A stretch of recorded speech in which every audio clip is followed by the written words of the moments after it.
जिनका 56 इंच का सीना था ना जी, उनके सरकार में आने के बाद 22 सरकारी कंपनी बिकी है और आज तक उनके सरकार ने एक भी सरकारी कंपनी नहीं लगाया। आपने चाय बेचते तो उन्हें नहीं देखा, लेकिन रेलवे स्टेशन बेचते हुए देख लिया आपने। ये काला बिल नहीं है, ये किसानों के हत्या का बिल। जिसने गलत किया चढ़ा दो ना सूली पे। 30 रुपए का पेट्रोल, 60 रुपए का टैक्स। रूबिका लियाकत कल यहाँ पे आई, आ जाइए लोगों के बीच। अगर आप पत्रकारिता ना भूल जाए तो मैं पत्रकारिता करना छोड़ दूंगा। देखो देखो कौन आया, गुजरात का शेर आया, 56 इंच का सीना देखा, देखा चीते की चाल। कमाल करते हो मोदी मियाँ, आज हम पे भौंक रहा है नेपाल। सरकारी जमीन को कब्जा करके अपना अस्पताल चल रहे हैं नोएडा में, योगी राज में। क्या ये राम राज्य है? ज्यादातर विभागों को ये पार्टी कब्जा कर चुकी है। जवान किसान के घर में पैदा होता है, बीजेपी के नेताओं के यहाँ पैदा नहीं होता। आइए कसम खाते हैं दोबारा संसद से इन्हें सड़क में वापस लेकर आए। हमारे साथ फेमस यूट्यूबर मौजूद हैं, श्रद्धानंद पति सर। रेबल थैंक यू पहले तो हमारे साथ जुड़ने के लिए। मैं जानना चाहता हूँ, कल मैं यहाँ मौके पर पहुँचा था और यहाँ पर किसानों की संख्या बहुत कम थी। कल हावी हो रहे थे, पुलिस काफ़ी हावी हो रही थी, आज एकदम स्वरूप बदल गया यहाँ पर। क्या किस तरह से देखते हैं? देखिए, सबसे पहले मैं एक बात बताऊंगा, कुछ भी नहीं बदला था। गोदी मीडिया ने अपना न्यूज़ का तरीका बदला था। ये आज जगह आज भी वैसी है, लोग आज भी जस के तस हैं, कोई टस से मस नहीं हुआ है, सब यही है। ना कोई गया, ना किसी को लौटने की ज़रूरत, और लोग आ रहे हैं केवल इसलिए कि लोगों को महसूस हो गया कि अब किसानों की हत्या की बारी है और कोई भी इस हत्या को बर्दाश्त नहीं करेगा। ये काला बिल नहीं है, ये किसानों के हत्या का बिल है जी। सर 26 जनवरी की घटना को किस तरह देखते हैं, जब वहाँ पर जो है कुछ लोग चढ़ते हैं और झंडा फहराया जाता है, उसको किस सेंस में देखते हैं? क्या सरकार की साजिश थी, या क्योंकि इस तरह की बातें भी आ रही है, वहीं दूसरी तरफ ये भी कहा जा रहा है कि जो पुलिस थी उसका एक तरह से लॉ एंड ऑर्डर भी नहीं पूरी कर पाई? देखिए, मैं एक बात बोलूँगा, सच्चे भारतीय का कर्तव्य होता है कि गलत को गलत कहें और सही को सही कहें। जो गलत था वो गलत था, जिसने गलत किया चढ़ा दो ना सूली पे, कानून की धाराएं लगा दो। टिकैत साहब तो चढ़े नहीं थे, मैं और आप तो चढ़े नहीं थे कि क्राइम रिपोर्टर वाले चढ़ गए थे वहाँ, तो वहाँ की बात हम यहाँ क्यों करें? 65 दिनों से शांतिपूर्ण तरीके से 100 परिवारों ने अपना एक बच्चा खो दिया है, अपना एक सदस्य खो दिया है। उनके लिए कोई वीडियो नहीं आती गोदी मीडिया में। रूबिका लियाकत कल यहाँ पे आई, तब आई जब यहाँ भीड़ नहीं थी। मैं उनको कोई थ्रेटनिंग नहीं दे रहा, उनसे का अनुरोध करूंगा, आ जाइए लोगों के बीच। अगर आप पत्रकारिता ना भूल जाए तो मैं पत्रकारिता करना छोड़ दूंगा। ये तो ओपन चैलेंज है। पत्रकारिता का मतलब होता है लोगों के बीच में आना, असली खबर को दिखाना। अगर आप पेड मीडिया बनना चाहते हैं तो फिर आप मीडिया क्यों रह गए? ये कहने की बात है कि मीडिया चौथा स्तंभ है, कोई स्तंभ नहीं है। हर व्यक्ति चौथा स्तंभ होता है जो ईमानदारी से जीवन जीने की सोचता है जी। किसान भाइयों पर जो अत्याचार हो रहे हैं उसको किस सेंस में देखते हैं? इतने दिनों से लगातार चल रहा है, बिल को लेकर क्या आपका व्यू है? देखिए, मैं एक बात बोलूंगा, मोदी जी ने बोला था अच्छे दिन आएंगे। कौन सा आत्महत्या रुक गया?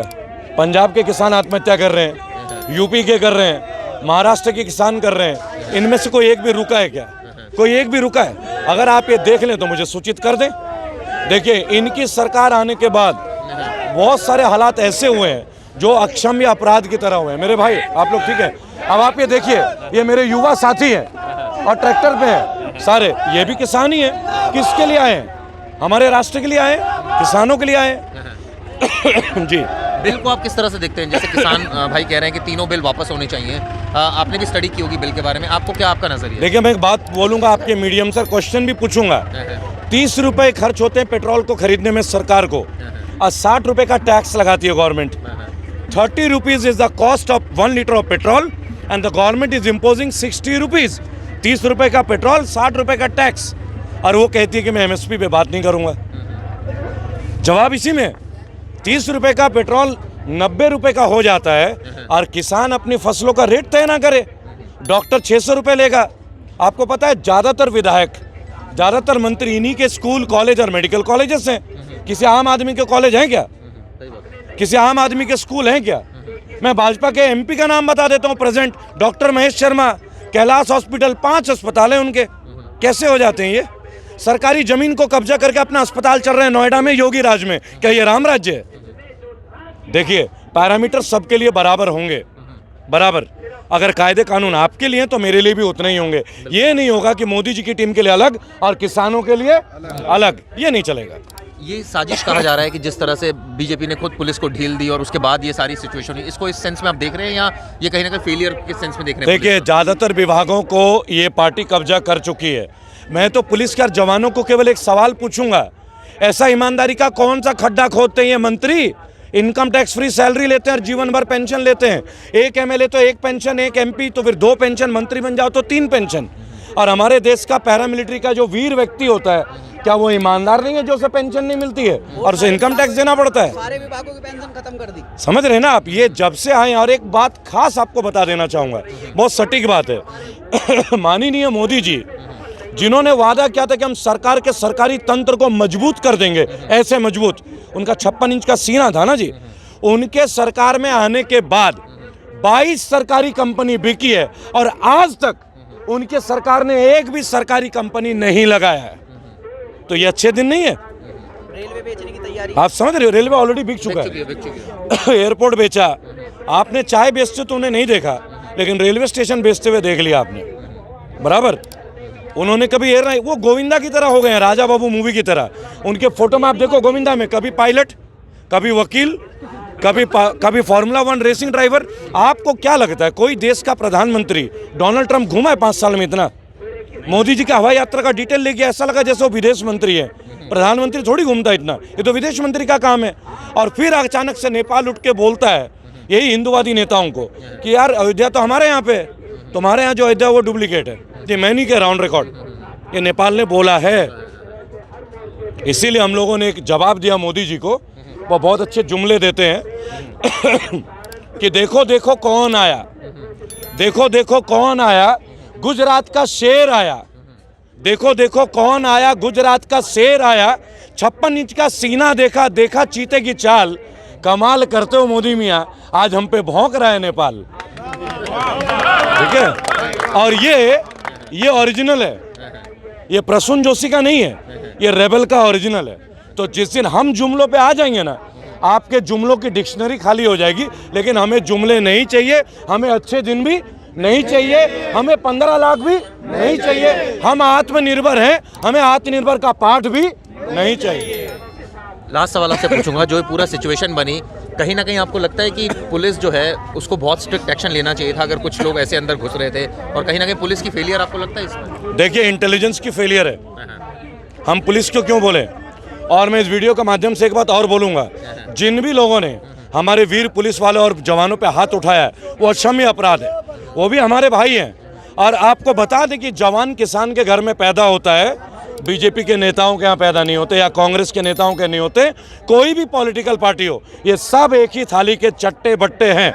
राहुल गांधी ने बोला मेरा समर्थन है, काहे का तेरा समर्थन? यहाँ क्यों नहीं खड़ा है भाई? तेरे समर्थन को मांग कौन रहा है? तुम्हारे परिवार में 55,000 योजनाएं चला रखी है तुमने।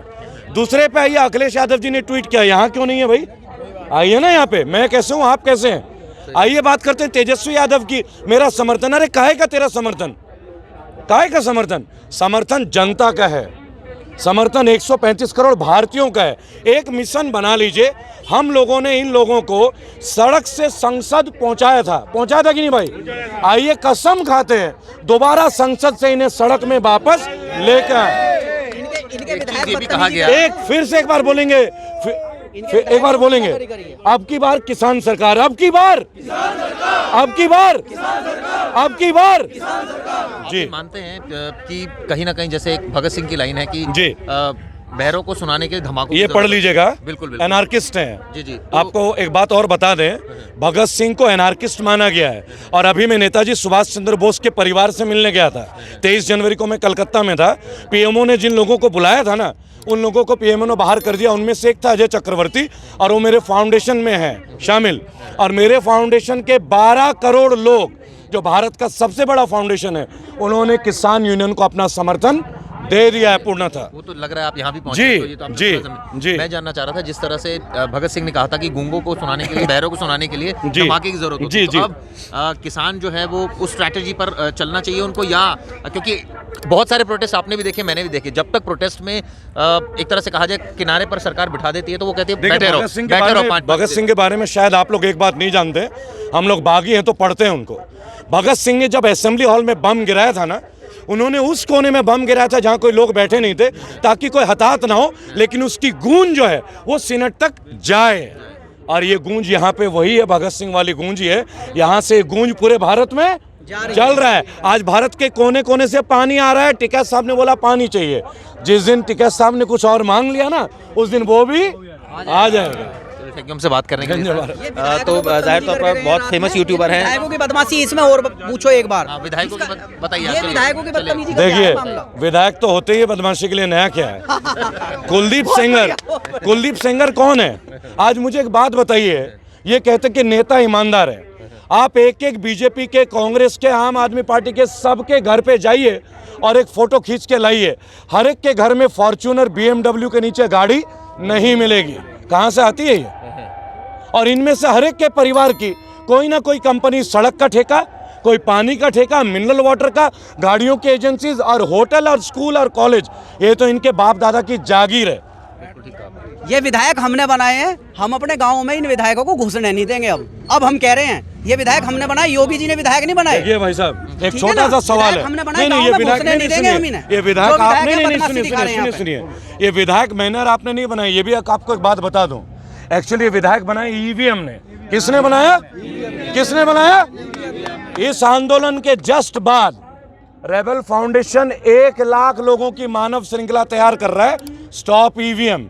आप सोचिए, जापान ईवीएम बनाती है, लेकिन जापान बैलेट पेपर से चुनाव कराती है, लेकिन इंडिया जो है वो ईवीएम मशीन्स खरीदती है जापान से। मोदी जी को इसके बारे में पूछिए ना एक बार। अरे मैंने तो अर्नब से एक दिन एक बात बोल दिया था, तुम्हारे 15 मिनट, मेरे 3 मिनट, तुम अपने सारे नेता बुला लो, हम विदाउट डॉक्यूमेंट। देखिए, कोई नेता, कोई स्क्रिप्ट तो नहीं है ना हमारे पास। किसी भी भारतीय को सच्ची बात बोलने के लिए कोई भाषण की आवश्यकता नहीं है।